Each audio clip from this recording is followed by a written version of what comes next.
मेरे प्यारे कन्हैया लल्ला के बिन अकेली में कैसे रहूंगी, बेटा के बिन अकेली में कैसे रहूंगी, लाला के बिन अकेली में कैसे रहूंगी, लाला के बिन अकेली में कैसे रहूंगी, बेटा के बिन अकेली में कैसे रहूंगी। मैं छोड़ के न जाइए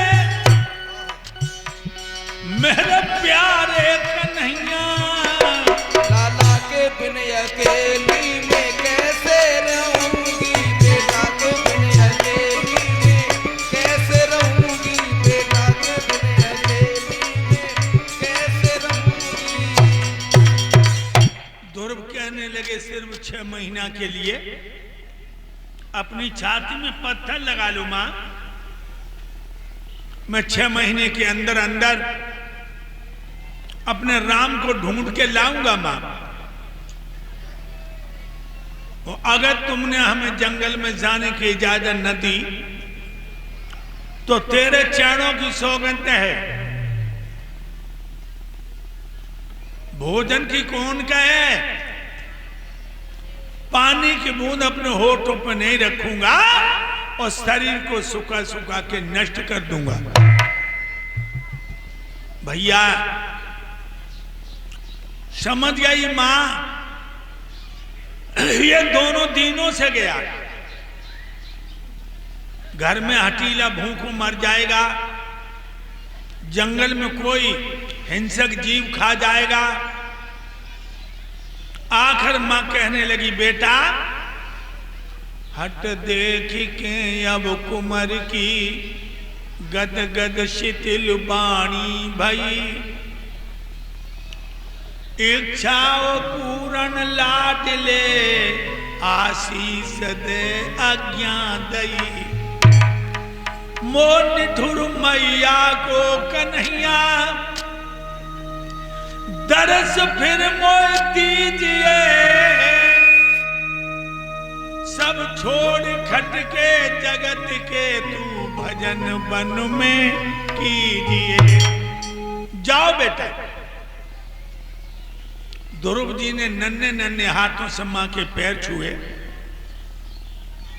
अटापे से नीचे उतर आए। गांव के लोगों ने पूछा ध्रुव कहां जा रहे हो? ध्रुव बोले मैं अपने राम से मिलने। राजा उत्तानपाद को बताया लोगों ने तुम्हारा 5 वर्ष का बेटा जंगल में भजन करने जा रहा है। उसी समय राजा ने कहा मेरे बेटा को रोक लो, जहां उसको जौ की रोटी नमक से मिलती थी, आज से कई प्रकार का आटा, सब्जियां, दही, दूध, मक्खन सब कुछ मिलेगा, वन में न जाए। गांव वालों ने ध्रुव जी को रोक लिया, बेटा अब तो तुम्हें पौष्टिक भोजन मिलेगा, जंगल में न जाओ। ध्रुव कहने लगे अब तो प्रभु को पाके ही लौटूंगा। यहां तक है पूरा राज देने के लिए महाराज ने कह दिया 5 वर्ष का बच्चा नहीं लौटा। लोगों ये लगन, ये विश्वास है, त्यासा जीव को परमात्मा तक पहुंचाता है। ध्रुव आगे बढ़ गए हैं, जंगल में प्रविष्ट होते देव ऋषि नारद मिल गए। कहने लगे कहां जा रहे हो? ध्रुव बोले अपने राम से मिलने।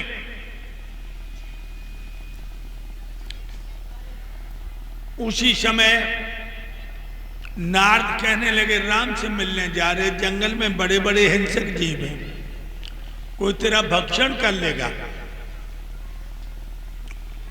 ध्रुव कहने लगे महाराज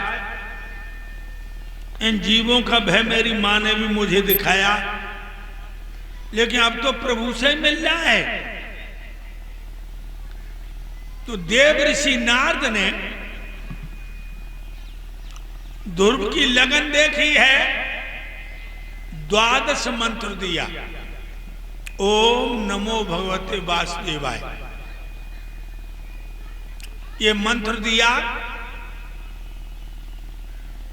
और कहा जाओ कालिंदी नदी के किनारे कैंथ का वृक्ष खड़ा है,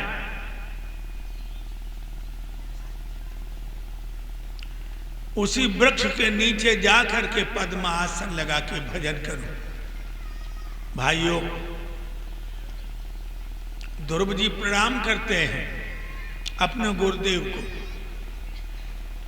गुरु का अस्तित्व हमेशा से परमात्मा से भी सर्व ऊपर रहा। सत्य वचन गुरुदेव। हमारे शिष्य विपिन चैतन्य नगला दत्ता का ये बालक जिसको मैंने पढ़ाया आज हमारे नाम को रोशन कर रहा है और हमारे लिए कुछ वस्त्र 101 मुद्राएं हमें दान करके आशीर्वाद ले रहा है बालक। तो भाइयों, माता पिता उर्ण भयनी के गुरु ऋण रहा सोच मर्जी के। माता पिता से तो ऋण हो सकता, लेकिन गुरु के ऋण से कभी शिष्य ऋण नहीं होता। पद्मासन लगा के ध्रुव बैठ गए। पहला आसन 5 दिन का लगा।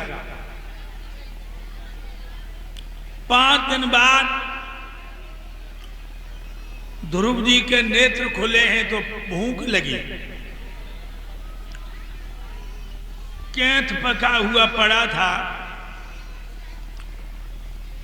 कैंथ निकाल उठाया, पिंडी से मारा, उसके गूदा को खाकर 2 अंजुल पानी पिया, फिर भजन करने बैठ गया। दूसरा आसन 25 दिन का लगा। 25 दिन बाद ध्रुव जी की आंखें खुली हैं, कैंथ के पत्तों का सेवन किया, फिर भजन करने बैठ गया। ये तृतीय आसन 2 महीने का लगा। 2 महीने बाद ध्रुव जी ने आंखें खोली हैं, श्वास का वायु का आहार किया। एक पैर पर खड़ा हो गया, ऊर्ध्वबाहु ऊपर को भुजाएं खिंचते खींचते ध्रुव एक अंगूठा पे खड़ा हो गया। लोगों, ये लगन होती है और जानते हो सच्ची लगन जो होती है सफलता कदम चूमती है। किसी चीज में तुम्हें सफलता नहीं मिल रही है तो समझ लो कहीं न कहीं कोई कमजोरी जरूर है। भाइयों,